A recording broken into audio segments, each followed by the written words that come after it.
Multi-track. Hey everyone. My name is Bryce Rankins, and you're listening to episode... Oh wait, it's a special episode. I don't know. We're really calm now. This is very calm. I'm just doing the intro thing where the music plays. Play the song.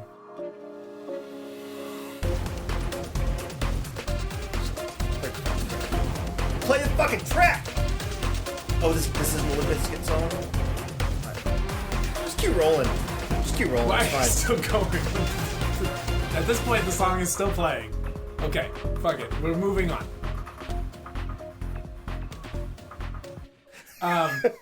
Hey everybody! Happy Star Wars Celebration! Star Wars Celebration Day! It's February. Nope. It's not February. It's April 10th? It's 12th? April 10th. 12th. Is it the 12th? Oh, Yeah. no. The 10th was Wednesday, which was New Comic Book Day, and I had to know that date for the last thing.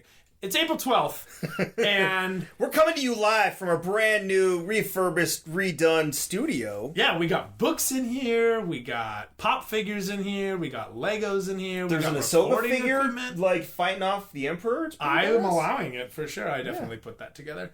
Yeah, good times. Good times over here in Sneaky Geek headquarters. And today's a really, really huge day. It's very important because the Steven Universe soundtrack 2 came out today. That sucks. That's it. That's the only thing. That's the only thing that I was talking about. Oh, well, I mean... Anyway, Brian, you know how I woke up this morning? Me blowing up your phone, be like, dude, where you at? Star Wars is starting. Star Wars is here. Oh, fucking Colbert's on here too? Oh, man, where you at? Okay, bye. And then, yeah, and so... and then he comes slowly walking out. I like, came 20 out minutes in later. so I had an 18-hour day yesterday, but I started my day in pajamas, coming out to seeing you. You were watching the Star Wars panel. Yeah. What did I miss? Colbert coming out, cracking some awesome jokes, as he does. He referenced the holiday special, which was hilarious. And what else did you miss? Kathleen Kennedy and J.J. Abrams came out, and he was asking them questions that neither of them was answering. Typical. Mm-hmm. I think you missed the point where he asked a question, and they were like, well, we can't really say. He's like, would you bring me out here just to ask questions and not get answers? And he literally threw his notebook on the floor. And, like, you could tell he was frustrated and trying to be funny, but he was still frustrated. And like, what the hell am I doing? Why did you hire me? What am I here for? Yeah, when I came out, they had brought the entire cast out. Oh, yeah. And Anthony Daniels had clearly... Had they brought everyone out, or were they were still introducing them? They were going one by one, and then they had just brought out Daisy. Oh, okay. So no, they brought... Anthony Daniels was already out. Yeah. And Billy D. Williams came out after Billy him. D. Williams was the interview I walked in on. Oh, okay, yeah. So, yeah. So they announced Anthony Daniels' new book that will be officially announced tomorrow with his, like, memoirs on, like, everything. Oh, cool. And they were talking about how he tried to get this title out, and, like, the editors and the company was like, no, we can't do that title. And he's like, it would be perfect. And they're like, no one's going to get that. He's like, my people would get that. I think the title was Telling You the Odds. That's awesome. Yeah. But he totally played it up in classic Anthony Daniels fashion. Right. And, it was good. Billy D came out, and he was smooth as ever. Oh, my gosh. Right? Like, he's sitting there, he's like, Lando Calrissian is an entrepreneur. Yeah. Like, he was just so smooth. And then Daisy came out, and they talked to Daisy and Poe and Finn. They came out at the same time. Yeah. Actually, they introduced, like, I say the Poe new and Finn, but I call Daisy, like, we go back. Yeah. Rey and Poe and Finn and... Chewie and... the current Chewie. Yeah. And... Rose. Rose has got a huge... like welcoming. It was really nice to see. They were like, we love you and we need you to know. Like, they know we love them, but we need to know that we love you too. Yeah. And I think that was really, really She got like a standing ovation. Yeah, and her name chanted. Like, she started crying. Yeah. It was great. And then we got introduced to one of the new cast members. Yes. We got introduced to Jana. Jana. Yeah. I mean, Han, Jana, yeah. Jana, yes. Jana, Jannaah. Yeah. And they showed a really cool picture of her, like, on some sort of, like, backwater planet. Yeah. It's kind of green and dark, and she had this, like, crazy cool costume going on. Yeah. They were very good at not answering any questions. Like, pretty much everything is speculation, which is, what we're here for, I suppose. They did show new pictures with everybody, and, like, their new costumes and stuff. We got to see, like, kind of a newer update on the Stormtrooper. He kind of, like, looks a little beefier? Yeah. I'm cool with that. And then they talked a little bit about getting everybody actually together. Yeah. Like, they actually are all together, which was nice. Which you can see in the trailer. And then we saw some cool pictures of them hanging out with new Chewie's baby. Yeah, that was cool. And was there anything else before the end there? No, they were just... Oh, they introduced the new droid. Oh, yeah, they introduced the new droid. Dio, which looks like a hairdryer on a wheel. Yeah, which is not the same as the Dio tour starting up pretty soon with the hologram of Dio singing good old-fashioned Holy Diver. Anyways. I don't know what you're For talking those of you metal fans out there, you'll know. You'll get it. It's fine. Go listen to Holy Diver. You'll get it. Yeah, so they got done with kind of half interviewing people because no one can answer any questions. Yeah, they asked. You could tell the new cast is still like really close, and they're just like bantering back and forth and giving each other crap, which was like a pretty good highlight. Yeah. And then after that, they started closing off, and then they're like, "Oh, you know." What was the question that they asked that Daisy Ridley pawned off on J.J. Abrams? New force powers. New force powers, yeah. And she was like, "That's a JJ question," and he was like, "I used to really like Daisy a lot." So I mean, awesome. I don't know that that's necessarily a yes, but that's pretty. That was pretty much a yes. That's pretty much a yes. We're gonna get some cool stuff. Yeah. And even Colbert was like, "So that's a yes, right?" Like he was on it, and I don't think JJ or Kathleen Kennedy was ready for how quick Colbert was. Colbert, yeah. First of all, Colbert like interviews celebrities all the time. He has to be quick because he's interviewing comedians on the concert. Yeah. And I mean, he's been doing a hosting gig for the last 20 years now. Yeah. But his story about liking Star Wars for 3 weeks longer than anybody else was really cool. That was good. And his general just like zeal for the subject is really, really cool because it's not something you necessarily expect from him. Well, from a late night talk show. From Colbert, it's kind of obvious. Yeah, well, he's Captain usually America shield. And he's usually more of a Lord of the Rings fan. Yeah, and that's true. He was in the Hobbit movie. Yeah. So, Did you see his bit on naming this new like cave spider Smeagol? No. They like named a cave spider species that they discovered Smeagol, and he goes through and explains the entire history of Smeagol and Deagle and before he becomes Gollum. And he's like, Smeagol doesn't belong in a cave. I did see something about that, yeah. He's like, Smeagol doesn't belong in a cave. Smeagol's not dastardly. He was tempted by the power of the ring. Like, so good. But he like names all of like the locations and he's super deep nerd stuff. Yeah. But it was cool that he was on there like super excited. And at one point he said to J.J. Abrams, he's like, "I'm not your agent here. Yeah, I'm their agent. I'm here for them. Yeah, because that's us. Yeah. So yeah, that was really, really cool. I appreciate and then him. they went to the trailer. Yeah. Holy shit! That trailer, so pretty, so cool. We did it last time. I suppose we got to do it this time. Yeah, we do. Because I just want to watch it again anyway. Cool. So let's break it down. Yeah. We're gonna break this trailer down for you. Why? Because I mean, you've watched it like 17 times now. You remember what's going on, and if you hear any audio from it, you'll know exactly what we're talking about. Yeah, there you go. All cool. Right, here we go. So I'm pulling up the trailer right now. Not the jambalaya recipe, but the trailer. And it's right here. And we're going to listen to some panting. Wrong video. No, I'm just kidding. Actually, the right video. You want him big in it? I want big in it. Opening shot. We're in a desert. Yeah. What desert? What desert? We don't know. They said where they filmed it. I couldn't remember if they're in Jordan. Are they in Jordan? Yeah. Where did they film? Where did they film Tatooine? Tunisia. Yeah. Okay. Where did they film the location in Rogue One? Jeddah. Good question. Fact check. Now I can pull up the jambalaya recipe because I need that. Oh. Where was Jeddah? Island of Gan and Barazdu in the Leomi Atoll of the Maldives, as well as in Raf Bovington, were used to represent Scarif. Wadi Rum in Jordan was used to represent Jeddah. Oh, okay. Okay. So, and then Pym's Park in Edmonton, London was used for location filming as for scenes, and then scenes in Yavin 4 were actually filmed in RAF Cardington. So yeah, a couple of cool. So they filmed RAF, Royal Air Force Base. Duh. Okay. Right? Bovington Air and Force. Cardington. I mean, that better be Royal Air Force Base, or we've got some. Anyways, they filmed around there. Okay, so we're filming in the same place that we filmed Jeddah. Around, probably. I mean, Jordan's a big place. Yeah.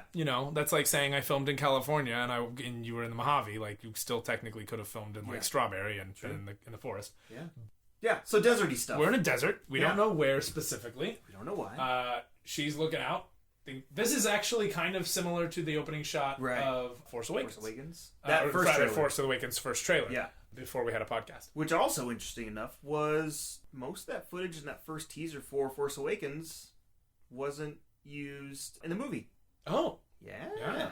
So this is where we're messing with the fans with the trailers comes in, because Marvel's been known to do that too. Yeah, but Star Wars, I mean, handing the lightsaber over and all the other stuff that they did. Stuff. They did a lot. We knew they were red herrings and we talked about it, but yes, we did. Also, panting person in the desert was also the opening shot, because Finn was also like, oh crap. He popped up out of the bottom. You're like, oh crap. Yeah. Kind of a long shot. Don't know what's going on. With it. Yeah. We've passed on all we know. That's Luke.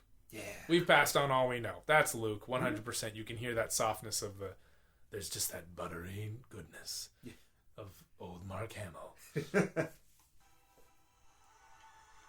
Passed on all we know and all we have. Shot of the lightsaber. But it's the newly rebuilt lightsaber, and it looks a little bit smaller than the original Anakin build. Yeah, but it still has the base. Yeah. Of the original Anakin build. Because it was just kind of. But it's missing the hilt. It's missing the blade guard at the tip. Is it? Do I have one around here? No, that's Vader's saber. Yeah. We'll see it in a second when she pulls it out. Sick wide shot. Yeah. Also, you can see it floating right up there. It's coming in. Oh, yeah. And you can hear the soft sound of a beagle howling. Also known as a TIE fighter. What type of TIE fighter? It's Kylo Ren's specialty badass. Is it the silencer? Silencer, I think it's called. Yeah. Boom, there it is. Okay, so before we lose our audience here. So it reminds me of Yoda's lightsaber. I guess the hilt is still there. Yeah. Or not the hilt. The whole hilt is there. Of course the hilt's still there. I guess the little blade guard is still there. It just feels like it's a little more subdued, but it might be the angle. Yeah. But I'm okay with it. The handle has some sort of black portion where her hand goes, but it didn't, when she grabbed it, there was still like a lot of silvery shininess to it. So, just a little lightsaber analysis there. Mm-hmm. For those of you who like building lightsabers over in Launch Bay or wherever the hell that happens. Yeah. Also, she still has the gun that Han gave her. Yeah. Really cool. Yeah, super cool. There's that beagle. But this is your find. Real quick. Yeah. This costume with this little collar that she's got going on here. Oh, yeah.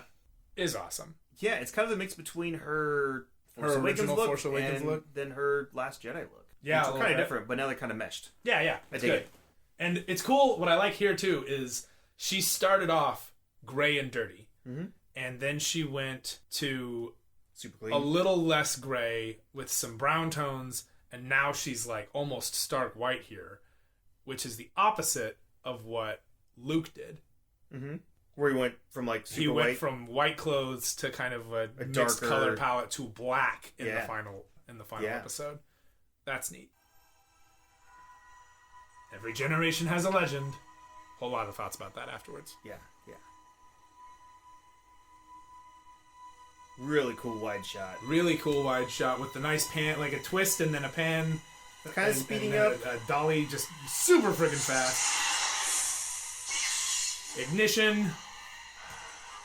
We see some gloves. Whose gloves? Whose gloves?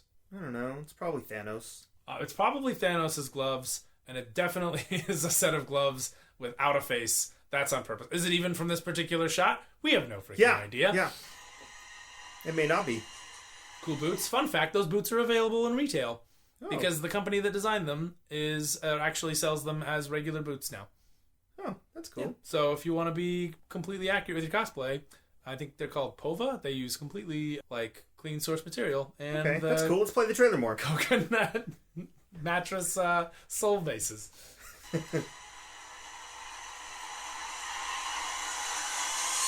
And she Yeah, look at this fucking pole vaulting jump shot over it. over God, that's cool. and it's beautiful. And it's got all that red little accent pieces that the other ties in this series have had, and it's sick. Oh, it's so sick. This Christmas, this freaking song. Yeah. This freaking song. We cut to a new planet with mountains and what looks to be some sort of new ship. I thought it was an A-Wing at first, but once we like slow it down and stop it, it's definitely not. Yeah. And then we've got a city. Yeah. But it's on like some mountains and plateaus. Yeah, and some stuff. cliffs. It looks really For cool. sure. Yeah. Super cool. We got Kylo Ren in yeah. a forest fighting some sort of dude with a club. Yeah, I thought it was part of the Knights of Ren at first when I first watched it, because we didn't get a whole lot. Well, we didn't get any of them in the last movie, but they were mentioned and they were seen in that Force vision. Yeah. By Rey. Yeah. But then nothing was ever talked or said about him, and they better close that up. They're trying to seal this saga all up and put a nice bow on it. Yeah. I don't know how they're going to do it in under 3 hours. Nope. Unless it's a 4-hour movie. Be okay with that. Yeah. And then, and by the way, he's with stormtroopers where he's kicking ass. Yeah. So he's still definitely rocking Force Order times. And then we've got some welding happening on the friggin' Kylo Ren helmet by some very hairy dude. Yeah. Not a Wookiee, but yeah. So now we got cool cracks in the Kylo Ren helmet. I guess he wasn't happy with how he smashed it. Yeah. Isn't this kind of technique what they did with, was it Greek or Japanese? Oh, it's Japanese. Yeah. Yeah, and so it's kind of like kintsugi, which is used to preserve and kind of let the cracks within pottery for like tea ceremonies to preserve that and so that they kind of tell a story. Yeah, gives a character. It gives a character, and it's about like, interestingly enough, it's kind of about appreciating and holding on to the past, which is let the past die, kill it if you have to, was the line from the last movie, but now he's like bringing back and basically putting reminders of his anger and rage, or somebody else's, because we don't know who ordered this hairy man to do this cool welding those job. Are not his hands. Those look like alien hands. Yeah, and the helmet's still in pieces. Like there's the other chunk of it right there. That's pretty cool. Wow, yeah, that is super rad. I wonder if somebody found it and just put it together. Maybe, and maybe they'll return it to Infus Nest. Mm-hmm. More on that interview later. Ooh.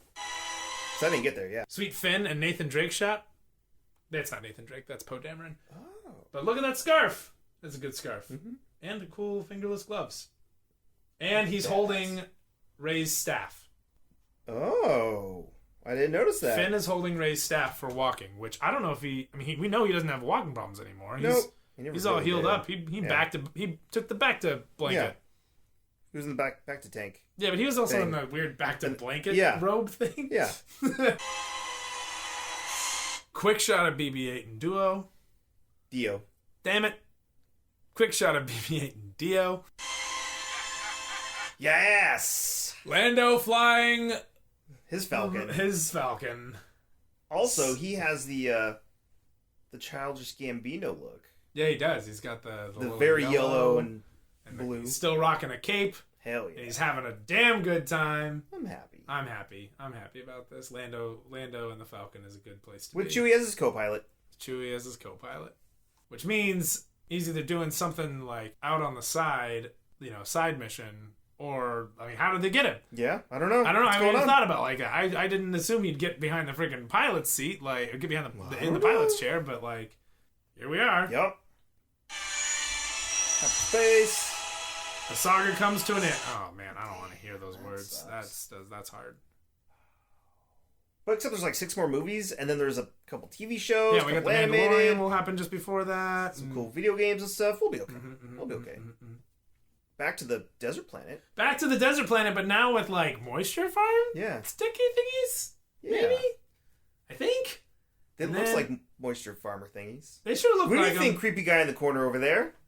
Moisture farm. Okay, cool. With special guest Clay Davis. Yay! Yay! I'm home. Hi, guys. Hi, Clay. Hi. Hello, Clay's audience. Home. Clay's home. Don't worry, your favorite podcasters. Joe Rogan's here? All right. Mackenzie Atwood? I don't know that I can. All right, well, thanks for joining us for this little bit of moment. Yeah, absolutely. Say bye to Clay, everybody. Thank you. I'll be here when we start Ba, ba, ba, ba, ba, ba, ba, ba, ba, ba, ba, ba, close the door. I love you, Bob. So we got some ships flying through some explosions, some sort of skiff, and that is a speeder bike. Speeder bikes first, and then Underneath it, I didn't even see that there is a speeder bike with a freaking. I was about to say a clone trooper with a stormtrooper with a. That's what I noticed first. Yeah, I did not even see that there was a person in white on that because I've been so focused on what's coming out of the dust cloud. Oh yeah, which I totally didn't think, but now completely am convinced now that I've watched it in HD. Mm-hmm. Jetpacks. Those are jetpack stormtroopers. Yeah, they're not shock troopers. Jump troopers. Jump troopers. Yeah. Which is an exceptionally fun class to play in Battlefront 2. Oh yeah. Just so you know. Which made their first appearance in and around Dark Forces, I believe. The jump trooper? Yeah, cool I think. Beans. Then we cut to a skiff, and they're getting shot at, and freaking C-3PO's holding on to a mast sort of thing. Yeah, I don't know what's going on. And Poe is shooting over the edge here, and he's got a cool scarf. Life is good. Oh, there's Finn. A-wing in front of a Star Destroyer. Yeah, it's a real quick shot. Yeah, and it's going down, but hey, A-wings are back. Yeah, finally. And we have a Yavin 4 medal. That's cool. Yep. Yavin 4 medal. Who's it for? Chewie. Not for Chewie. the Wookiee. Not for Chewie, because he already got one, actually. Yeah, we know he got one in the comics. Yeah. Then we have Leia and Rey hugging. Speculation around the internets is that this was actually filmed for this and was part of promo stuff. I mean, this is... So they brought Leia back from the dead and then filmed this shot for it? No, that they shot it for promos for the third one before they started filming for the third one. For the third of the last trilogy. For this one. Oh, like before everything else? Like when they, after the second one was done, but they were still getting promo shots. Or it was promo shots for the second one. Either way, I heard that this was part of promo footage, not part of deleted scene footage. Interesting. But I don't know. I don't have anything to confirm that. It was speculation by somebody at Celebration who had a microphone. Oh, like on the official stage it was on the Star Wars. The walk stage where the couches are that they did interviews later. But yeah, they had said this looked like it was this might have been part of the promo footage for them that they had filmed. Interesting. I don't know when that would have happened. I mean, we didn't have a script yet at that point, right? No. In fact, they started a script and a story and had to scrap it all when Carrie Fisher passed away. Right. Yeah, and they started completely new. Right. Which we'll get to that in a second on what we know about how that's going to be handled. Yeah. We got nice shot though. We got some crying. It was really sweet. And then we got a full group shot with Dio and BB-8 or Bebocho, as I've heard he is called in Spanish. Bebocho. And C-3PO and Chewbacca and Poe, Finn, and Rey all looking out. And gosh, whatever it is they're looking at sure looks interesting. Holy shit, it's the freaking dish. It kind of looks like a messed up mountain to begin with, and then you stop it and you start looking at all the little details. Yeah, you see the big line right across the circumference right there. A jacked up Death Star. That is a chunk of the Death Star. We don't know which one. That's true. Could there be an ocean on Yavin 4? You mean Endor? I was talking about the second one. The first one. Oh. I just like the idea that planets in Star Wars have more than one ecosystem. I love that idea. And they seem to not. Yeah. We're going to Felucia. Well, what's in Felucia? Giant mushrooms. What else? Plants. Anything else? No, that's it. Desert biome? Tundra. Nothing? Okay. Well, what about Hoth? Snow. Okay, so it's cold planet. That's acceptable. Okay. I'll allow it. Yeah.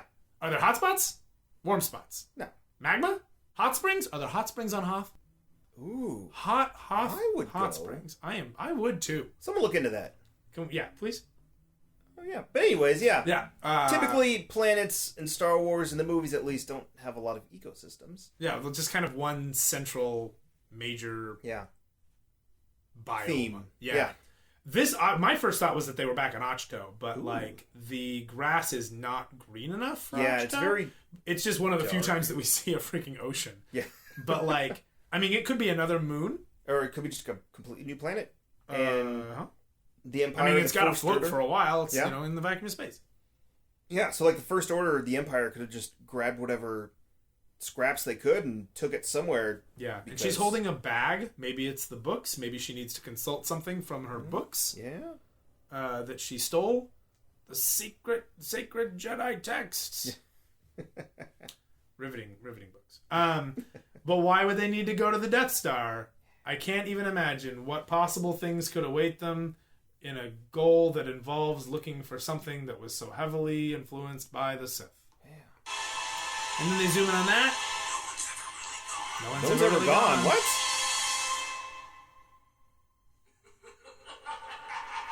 Look at that laugh. Ooh, that was a Palpatine laugh. Sheev Palpatine is cackling. And then And we we have a see title. the Star Wars. The Rise of Skywalker. Yeah. Good shit. So then at Celebration, the lights come up, and standing on the stage by himself, With a microphone, and he's just standing there. what's his name? Ian McDermott? McDermott. He's there, and he holds up the mic. And he laughs, and he just waits for everybody to stop freaking out and Yeah. screaming at him because they're all losing their damn minds. Yeah. And then he looks at them all with a look of seriousness and Palpatine-ness? and says, "Roll it again." In character. It was so good. And then the lights so he went out did. and they showed it again, and then we freaked out. Yeah, we did. Yeah, that's the whole trailer. So it's cool music. December. This film is not yet rated. Oh, weird. Yeah, so Hard R. that's that. Hard no.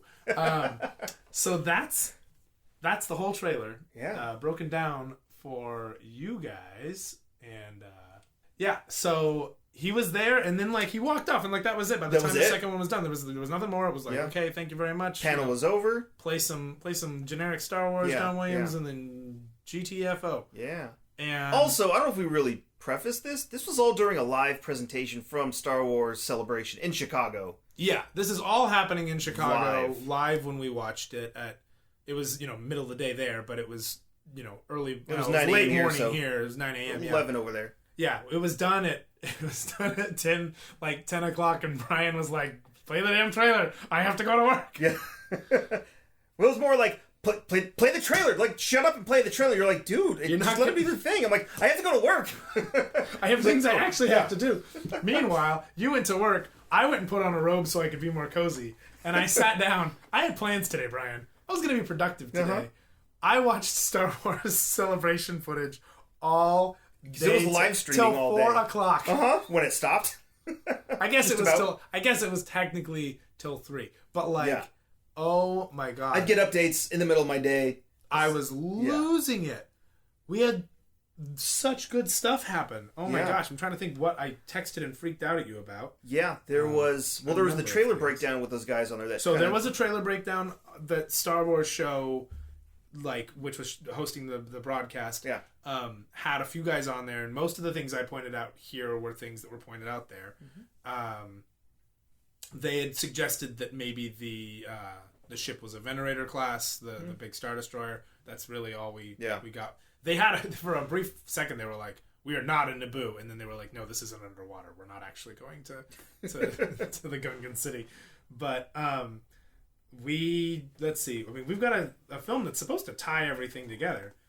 I got calls and texts from people all day asking if I Same. saw the trailer, which was Uh-huh. super exciting. It's good to know that people know that I'm, Yeah. freaking out. And they're like, "Did you watch it?" And I'm like, "Would you like me to watch it a 7th time?" Yeah. Okay, if you insist. Sure as God's got sandals. Goddamn right I did. Yeah. So then we had, let's see. There's no official word regarding whether or not Palpatine is actually back.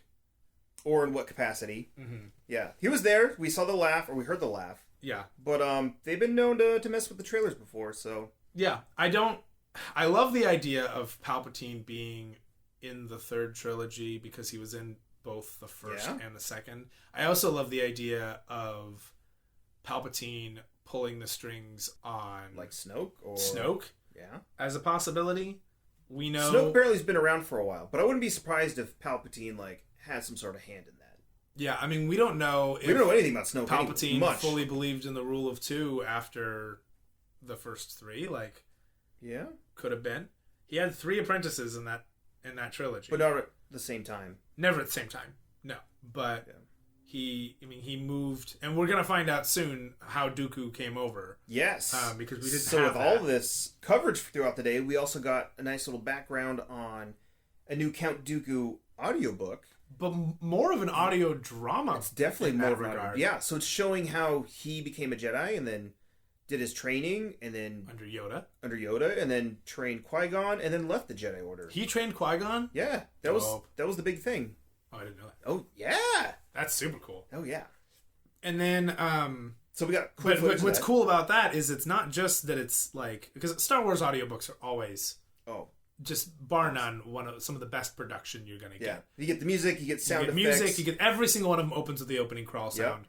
And somebody sang a long time ago in a galaxy far, far away. Usually Mark Thompson. Who's Mark Thompson, amazing. who's fantastic. I met him at Comic-Con. Yeah, and I have video of him.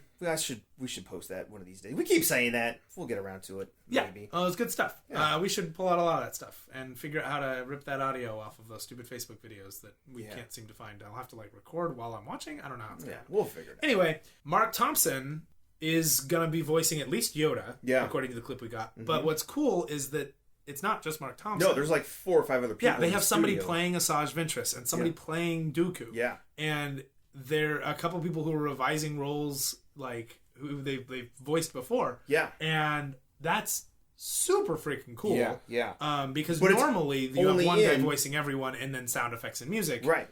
But now we have in this particular full book cast. a full cast Yeah. and sound and music. Right. What's really cool too is this is only available in audio format. This is not a book. Oh, really? Yeah. I did not know that. Uh-huh. That's rad. Is it Yeah. going to be on Audible? Because I will get my Audible Probably. It's subscription supposed to back be on. out the last week of April, so it's coming Cool. up pretty quick. Cool. Yeah, that's right around the corner. Yeah. So once I finish Queen Shadow, then I'm guessing that's next on the list. Yeah. Queen Shadow. We have an interview with E.K. Johnston, Who wrote the book Who wrote that book and the Ahsoka book? and the Ahsoka book. Which both the Ahsoka book was a New York Times bestseller and won an award for Ashley Eckstein's Oh right. Her reading of it. Her reading of it, yeah, her narration. But we have that interview, and we might be able to pull some of that stuff out later. Mhm. But after the Dooku apprenticeship or whatever, Yeah. Anakin became the apprentice, and we know within the canon that exists now that there were some discrepancies. Not discrepancies. Let's say There were some Dark Jedi that were trained, but weren't necessarily Sith. Yeah, and there were some disagreements with how things were handled Yeah, by Vader by and Vader. by The Emperor. the Emperor. I mean, it's not like it is in Lego where the Emperor is basically Michael Scott. But, Yeah. but there are the especially that most recent Vader's Castle arc that came out. Oh my god. Um, Yeah, if you guys haven't read the Darth Vader comic series, Yeah. either by Gillen, the first one, or Soul, and this newer one that just ended a couple months ago, Yeah, it is dark and it is fantastic and it fills in so many cool gaps and adds in new lore and a new Sith Lord and shows why Vader chose Mustafar to build his castle and Right. why he chose that certain spot. and what he was looking for at that time. And apparently, in this new VR, which we'll get to in a minute, but Yeah. apparently in this new VR, it's going to take place on Mustafar. In that castle. In that castle, and the native Mustafarians who we saw in the Vader's Castle comic are a part of that storyline. Yeah. Yeah. And that's really, really cool. But with all of that, Palpatine was obviously had a lot of other things going on, and then after Return of the Jedi, Palpatine, after dying post-mortem, had a backup plan for that. a backup plan called Operation Cinder, which was basically to lay down the Iron Fist Yeah. on all the planets that were possibly even remotely living well in the Empire, just Yeah. to say, hey, we are still the ones in charge. Yeah. Even if you think that you've got this whole system figured out, we No, are we still have it. the ones in charge. And they're basically just Destroying. they're not destroying planets, but they're doing enough damage to them that The Empire needs to come and help them. the Empire will need to come But and also, they know that it was the Empire that also did this. right. Yeah. No, it's very abusive relationship. Yeah, we saw the It reminded first. me. I was going to say we saw the first part of that in Shattered Empire, which is the comic series that Right. came out. Luke goes to Naboo to go and stop it, Right. and this is also where we get introduced to Poe's parents. And actually, that's Poe's technically first appearance in the last issue, Yeah. see him as a little kid running around on Yavin 4. Yeah. Yeah, Next which to is that really cool. big force power tree. Yeah. Which I guess operates similarly to being raised in a TARDIS or gestated in a TARDIS. And Yeah. gives you weird powers Slight related to the force thing, but not sensitivity. actually the thing. Yeah. Poe Dameron is River Song? Yeah. Yeah. Okay. Yeah. Okay. But I'd watch that. it's a theory that, I mean, I guess we're entering fan theory territory here, but like that's why he has his... He's so good. That's why he's flying. such a good pilot, because he has a certain intuition Yeah. that is supernatural. Yeah, which is hinted on in a few of the books, I believe. So it's kind of there. I haven't had Poe in any books that I've read so far. I've other than the Leia books, I've stuck mostly to Yeah. prequel and in betweenquel Yeah. era. I have. Well, actually, I think Twilight Company's also. It happens over a big old issues. section of Yeah. years. Yeah. I guess the farthest I went is Lost Stars, which should be getting its second comic soon. Oh, right. Manga adaptation's a little weird, chronologically speaking, but anyway, my whole point was that Operation Cinder Yeah. had Emperor Palpatine in a holographic sort of like, it was kind of on a hollow in a mask that was Yeah. on what looked like one of his Imperial Guard. Yeah, or it's really cool. It's like a not- floating droid thing, but very red, and it's got Yeah, it cape looks and- like one of his guard, but has a glass monitor basically as kind of like the robot in Furikuri. But, not as janky. But it, floats around and, Yeah. and says, like, it has its own voice too, like, you're not authorized, I think is Yeah. what it screams it. Yeah. What's her name? Verso. Verso, yeah. But in that regard, we know that after the death of the Emperor, there was still a trace of his existence, and that is within the canon since these films have come out. So that's, like, legit. Because, we see a lot of that in Battlefront 2. And we only see that robot in one particular cinematic as far as I am into the game, because I just started But playing that's it. also, it's in the comics, and I think it's in one of the Aftermath books, or a couple of the Aftermath books. Yeah. So we have a system in place that the Emperor could still remain and exist, which could be on that Death Star. That could be, like, the extent of what our presence of the Emperor is. I Or just a feel weird like Force ghost haunting thing. if it was, we, as far as I know, and as far as the people on the Star Wars Celebration trailer breakdown people had said, Force Ghost's kind of a light side only thing. But we also have seen in Legends that Knights of the Republic. dark, like Sith, dark side, have the ability to kind of haunt. Yeah. Not necessarily have that same projected blue thing, but can be kind of a really messed up presence. And we see something like that in that last Darth Vader comic, too. Yeah. Yes. Oh. Yeah. Yeah, with the mask. The mask. Haunted artifacts and stuff. Yeah. I mean, I think he died because his consciousness went into that. Something like that, yeah. Or yeah. like it But had was to do still- with when it all Yeah. happened. But it also was a massive power surge when it happened over a massive weapon that he was trying to develop. Uh-huh. So it could have been that in the process of dying, his consciousness kind of came in, went in there. We could do that. All I know is that while Star Wars and Lucasfilm like to tease at things that are kind of far-fetched and out there, teasing that you're going to bring back Palpatine and then not bringing back Palpatine is a recipe for disaster. You're going to have to bring him back either as a full-on like ghost presence or something to deal with in there, or like a clone or something. Anyway, I don't know if you've heard this story. It's the tragedy of Darth Plagueis the Wise. Oh, okay. No, I don't. I thought so. It's not a story the Jedi would tell you. It's a Sith legend. Oh. Darth Plagueis was a Dark Lord of the Sith, so powerful and so wise he could use the Force to influence the Metachlorians to create life. Wait, really? He had such a knowledge of the dark side, he could even keep the ones he cared about from dying. What? Yeah. Would this include himself, possibly? Wait, so we can actually, like, save people from death? Dark side of the Force is a pathway to many abilities some consider to be unnatural. Oh? Did you catch Pokemon? What? Did a Pokemon just hatch? Hatching an egg. Wait, so then what happened to him? Well, it became so powerful that the only thing he was afraid of losing was his power, which eventually, of course, he did.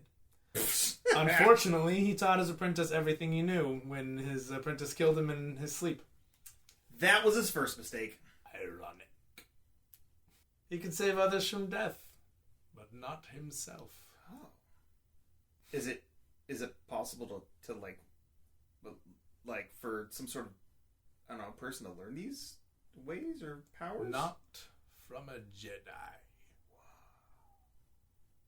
Anyway, so yeah, that's a possibility. Yeah, that's a total possibility. Yeah, it could happen. Yeah.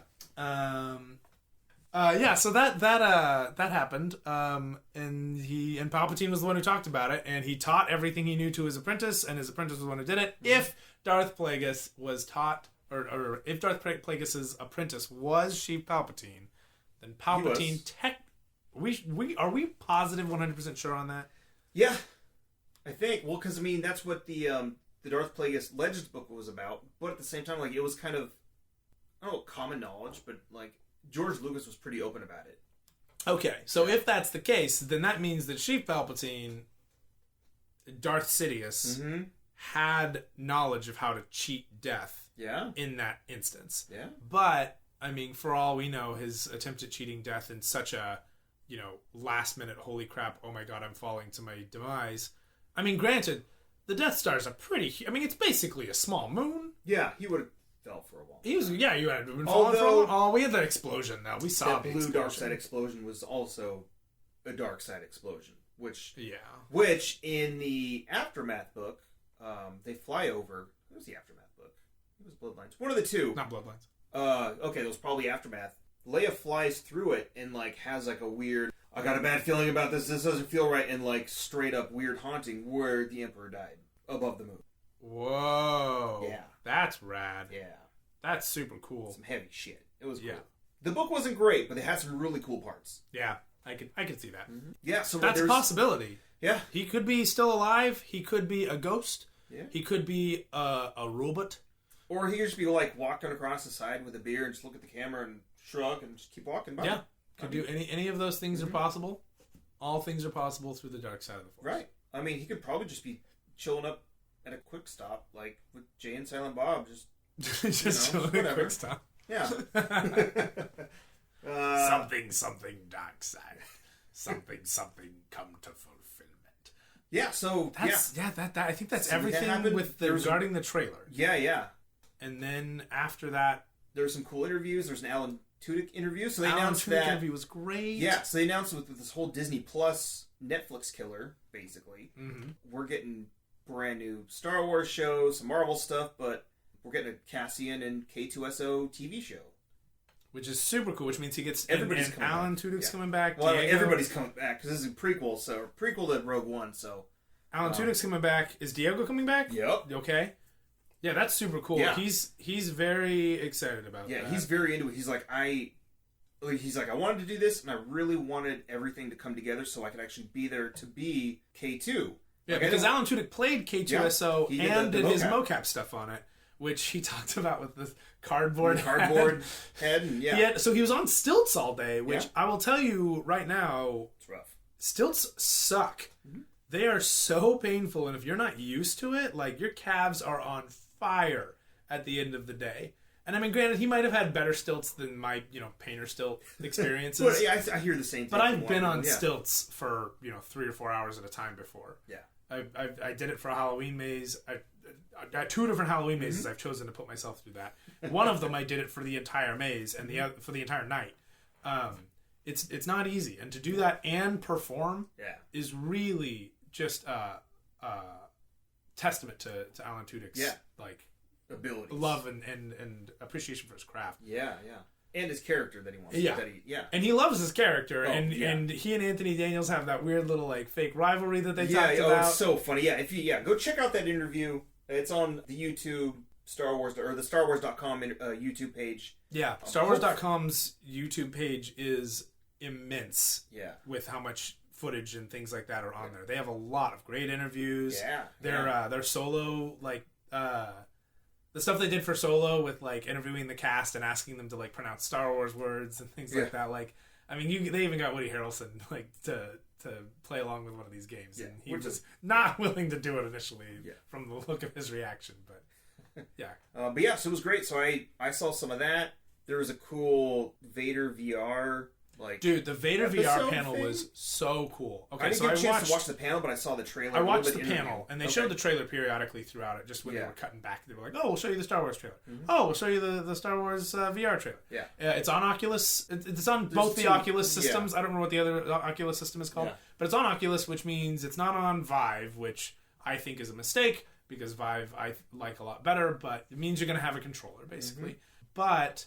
they were talking about the detail that they went into, because these are all big Star Wars nerds, and they said that they were really excited when they were watching people play it at the convention, because somebody turned around and made the observation that they knew a droid was coming to shoot at them, because they heard the word? blaster wind up. Oh, No, they heard the blaster wind up. Yeah. The before the shot. Yeah. They heard it behind them, because the that's stereo is so good that they knew to turn around and react.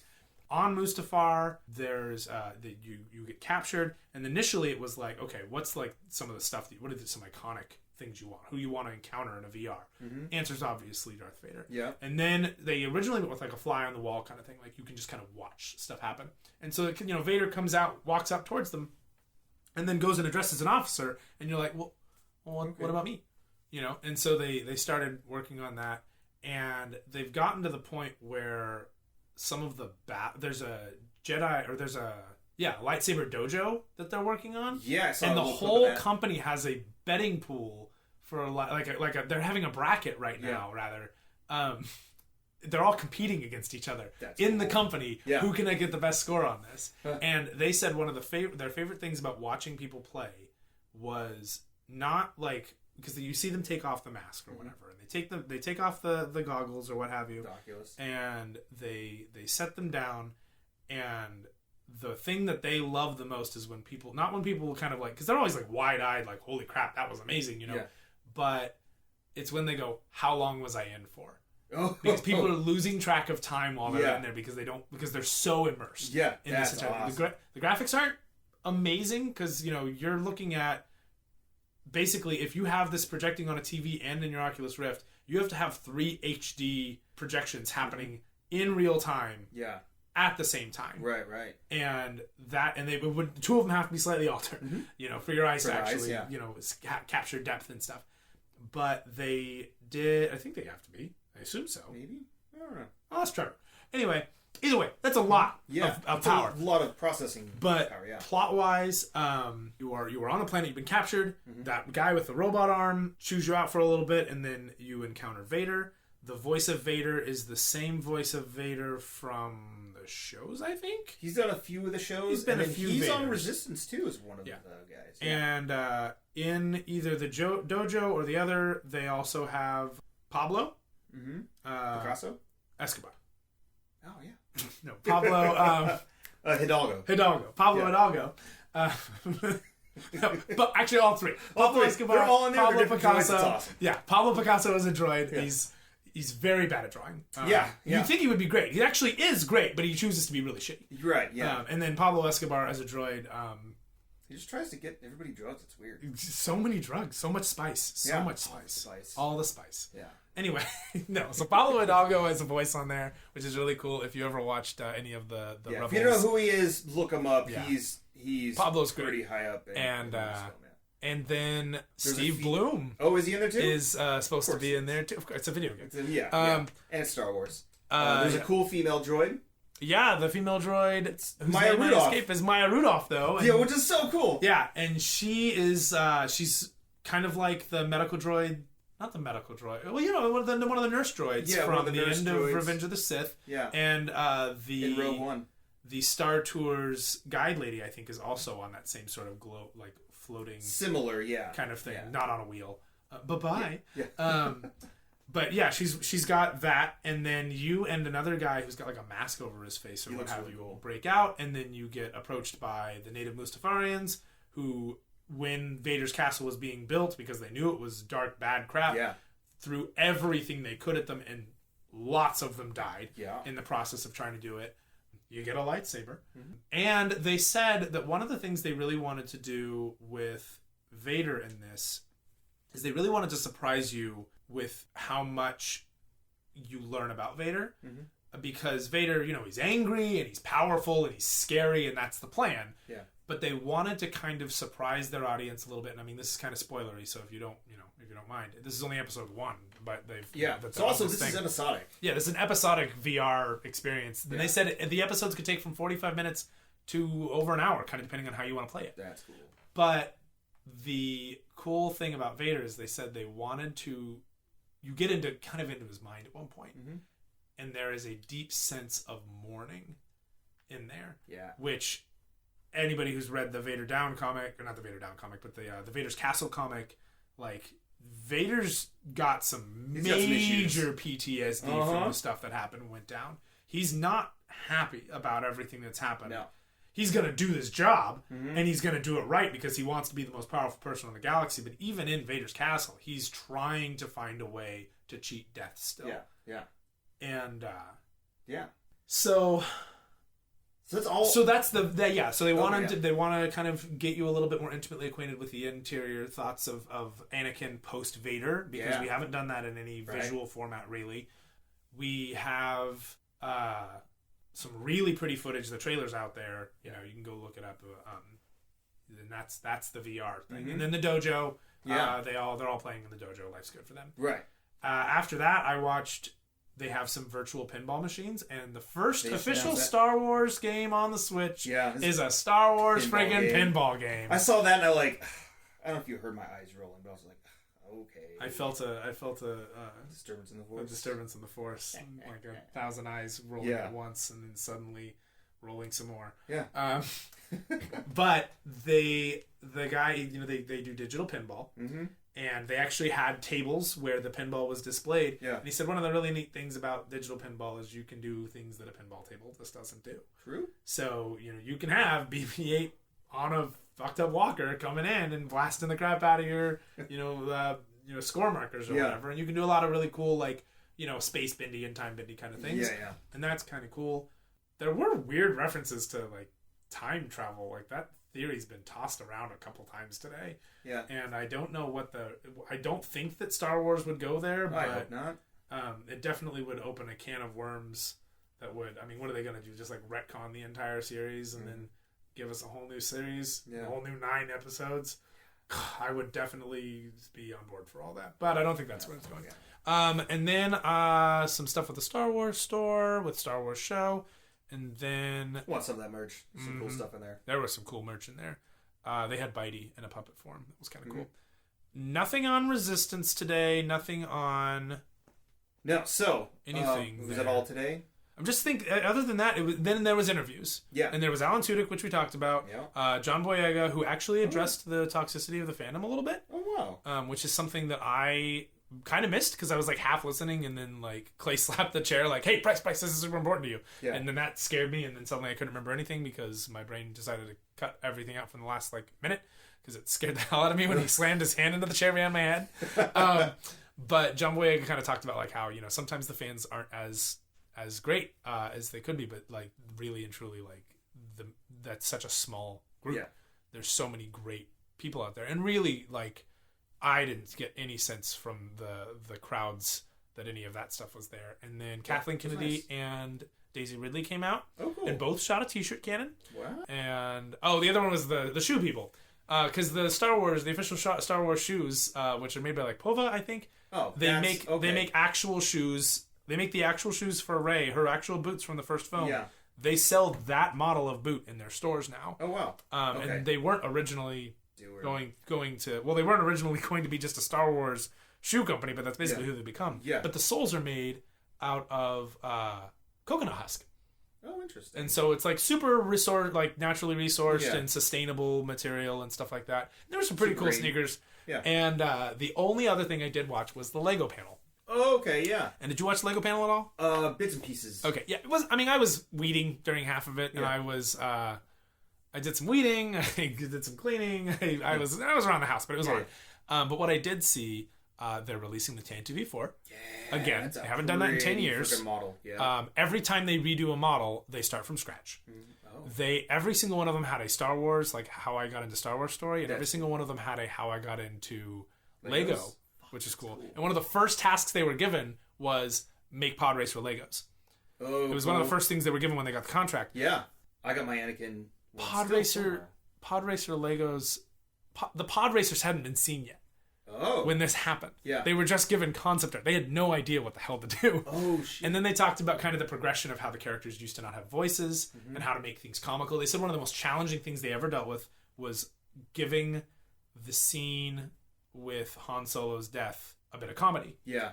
And they said it was one of the best collaborative efforts they've ever had between TT Games, Lucasfilm, and Lego, because all three of those companies had to sign off and say, yes, this is okay, because Lego games come out super fast. Yeah.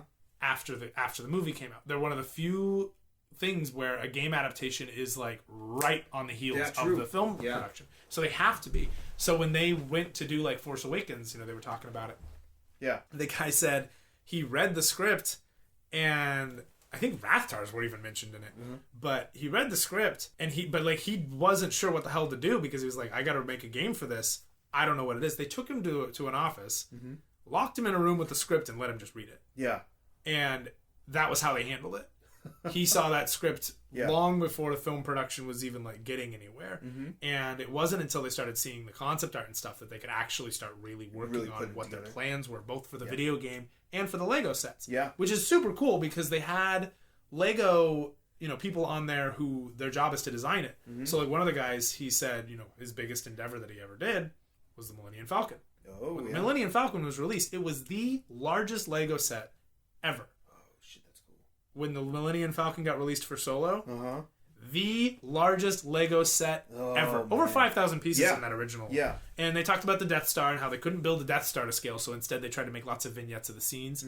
And they had to scrap the Stormtrooper hot tub. But like Lego Star Wars was, they're not canon. No, but they're one of my favorite games. But Lego Star Wars, Lego Freemaker Saga, Lego Padawan Menace, Lego Yoda Tales, Droid Tales, all that stuff. Yeah. They're not canon, but they have to still work within the canon. Yeah, yeah. So they can't contradict anything outside of it. So they still have to basically be canon when they develop them. Which means I think that the Lego Star Wars universe is actually all canonical within itself. That makes sense. Which is cool. Yeah. And I don't know if you've ever watched any of the like Yoda Apprentice things thing. Here and there. There's this one great scene where they're like, they pop off Anakin's like robot arm or whatever, and they're like, Master Anakin, wouldn't it be hilarious if you lost like all your limbs and then all your parts had to be that? Wouldn't that be hilarious? Like, they're really irreverent. And but they talked about making moments in the games, like, how do you do I am your father when you can't say the line because you're still talking gibberish at that point? Yeah. And so Vader pulls out Polaroids and he's like pointing to him. He's trying to make it clear. Yeah. That's cool. You chop off, Luke's arm, but he can also pop in a new one because he's a Lego. So, trying to make it comical, always make those moments comical. Yeah. So making Han Solo comical. Because it's got to be super family friendly. And kid friendly. Yeah. And killing Han Solo in a Lego form, like right after it's happened when people are still recovering. I mean, the death of Han Solo was one of those things that like you couldn't talk about on the internet. Yeah. And like people were getting pissed when you were posting about it. Brenner had it actually entirely spoiled for him. Yeah, awful. But they talked about that, and then they talked about actual Lego sets, and then 10 years after the original release of it, they're re-releasing the Tantive V4. They've created a new skirt model it's the first time they've ever done skirts for Leia, who will have a different set of legs than other Legos have had, completely for her character. Bail Organa is on the Tantive V4. Sweet. I think it's bigger than the last Tantive V4. It looks bigger. But they did ask later, will you ever go bigger than what you've done? And the guy who designed the first Millennium Falcon said, probably not. Wow. We don't. It's just too much. He said the structural integrity of the Lego set can't really. It was borderline exceeded. By the last Millennium Falcon they released, which I assume is the Lando's Falcon. With the chunk on there before that gets jettisoned. Before they jettison that out into space on the Castle Run. And then so that was Lego, and they did release I think some sort of trailer thing toward the end, and I couldn't see it. They did some really cool other video stuff, and they've held some sort of contest where people tell their, like, little kids and families and stuff tell their own version of That's Lego. part of the stuff I saw. Yeah, of their own, like, Star Wars battle that they're very excited, that they, like, made up in their mind. Yeah. Like, they have one where, the one they showed was Luke convinces everybody that the Empire won't recognize them if they drive out in a trash truck. So they make a trash ship out of the Lego parts, build that up, fill it with bananas, and that's how they take out the AT-ATs. Oh. And but they animate the whole thing like they did the Lego movie. Yeah. And I think they're going to do 40 of them. Oh, wow. Yeah, like 40 That's 40 pretty cool. kids in this world are going to Yeah. make up a Star Wars story and see it animated by Lego animators. Oh, that's cool. And if you know anything about Lego animators, they are legit. They're on it, yeah. I mean, and that's a whole story. Lego Animation has a whole bunch of special stuff to it that's really, really cool. But yeah, that was Legos. Nice. That was Lego. That was Lego's panel. That was Lego. That's cool, yeah. And then the only other interview I think that was really, really cool, aside from Kathleen Kennedy and Ray, was Infus Nest. Oh. And she is darling. She was great. She talked about how she hid it from her family. Oh, okay. Like, her family didn't even know. Like, Jana, the character Jana, like, her dad knew, but her best friend didn't. She had to hide it from her dad. Yeah. But Infus Nest, she just told him, I'm working on a film, I can't tell you about it. And her whole family, for the entire process, was, like, trying to get her to come out. Yeah. And she really, really liked going to Celebration and hearing all the people speculate about who the hell this Infus Nest guy was. Oh, yeah. And she's, like, sitting right there. Like, yeah. But she was asked, "How do you feel about your acting choices? How hard was that with your The armor and stuff? Armor and all that? You know, you got this giant ass mask, you Yeah. got this iconic armor and stuff." And she said, "You know, there was a lot to cover, but you know, you're only just getting to know this character because this is the first film, and you know, and this is just the first film." Yeah. And I don't think she was supposed to say Oh. that. I don't think she was supposed to say that. Yeah. Because that's a little. And I mean, I know that they're planning on putting things on hold. You said Bob Iger said that. Yeah. So yeah, he mentioned that. Yeah, they're just gonna put the Star Wars movies on hold for a little bit because, and Mark Hamill mentioned it too. Like, there's a little bit of Star Wars fatigue going on. Yeah. Which is probably why Solo didn't do great in theaters. Yeah, because it was like It was a great movie. I loved it. I really liked Solo. I mean, it isn't perfect. No. And from a filmmaking standpoint, it definitely like has some frustrating moments in storytelling. But Overall, it was great. I still had Had a a hell of a blast. good time, I think yeah. I watched. I know I watched it twice because I always watch them with you guys, Yeah. and then I go watch them with Soap. Yeah. Yeah, and then But so that's Star cool. Wars fatigue, and Yeah. Unless they bring her in for the TV shows. they could bring her in for the TV shows. Either way, It sounds the like idea they she's never coming really back. said like, "Hey, we're canceling Kenobi." No. It's production. The production process has stopped. Yeah. That Yeah, doesn't we're mean re- it's we're been re- destroyed. No, not at all. You know, Yeah, that doesn't we're getting mean their that Kenobi couldn't be part of an individual in between trilogy. Yeah. Where we encounter Maybe like a more stuff. miniseries sort of thing, or You know, he won't encounter. He probably won't. I don't think he would wind up on Tatooine. who? Maul. Nope, not yet. Because when Maul said a planet with two suns, he then didn't said, know. Yeah. but he also, well, I mean, not even with the Kenobi story, but if we went to another Solo story, or yeah. a Fett story, or a bounty hunter story of some sort, all I want is for somebody to put Dengar back in a film so he can be shitty. I understand that Dengar apparently was this great leader of bounty hunters or whatever, but I want Dengar, and I want him to be shitty. Which... I think he was in the Aftermath book too. Was he? Yeah, I can't remember what he did, but I remember him being in I that like a whole the lot. idea of Dengar being one of those guys where you're like, why are you about not like an imbecile. Yeah. I just want him to be like Captain Boomerang. You know, Okay. you got skill. We appreciate you. You What are you deserve doing to here? be here, but what are you doing Yeah, here? Anyway, Yeah. I wouldn't mind seeing something like that happen, but if they did, Maul wouldn't. When Maul finds out that it's a planet with two suns, he says, like, we got to go back to where it began. Yeah. Like, as if he hasn't been back there since. Yeah. So I don't think that would make sense that direction, but some sort of speculation should be made as to what that plan is. Be cool if because it was I just don't like think that plan is out of the picture. No. It'd be really cool if they just do some sort of like bounty hunter movie Yeah, and then just kind of wrap things up there. give me with a young Fett. I don't know. We'll find out more when we get to watch whatever the hell the Mandalorian's about later this weekend. Yeah. So What's the plan for the rest of the weekend? So, Saturday, we have Galaxy's Edge panel. So, it's Star Wars Land at Disneyland and Disney World. We also have a Star Wars Rebels look back kind of thing. But last time they did that with Clone Wars, they announced... Did you hear anything about Clone Wars recently? It's coming back. What? Yeah. I mean, yeah. Anyway. Yeah, so last time something like that happened, it was the Clone Wars panel, and they announced the final season of Clone Wars. Now, they already finished up Rebels, but we could be getting something else possibly. Well, or they could just be like... We got such a tease at the end of Rebels. Mm-hmm. Yeah. Thrawn and Ezra are way out somewhere in a hyperspace lane with some whales. Mm-hmm. Pulling some Geppetto, Pinocchio, Monstro bullshit. Yeah. And time has passed, and Sabine and Ahsoka have gone and done their thing. Yeah. They were out in like the outer... They're going to go look for them. Yeah.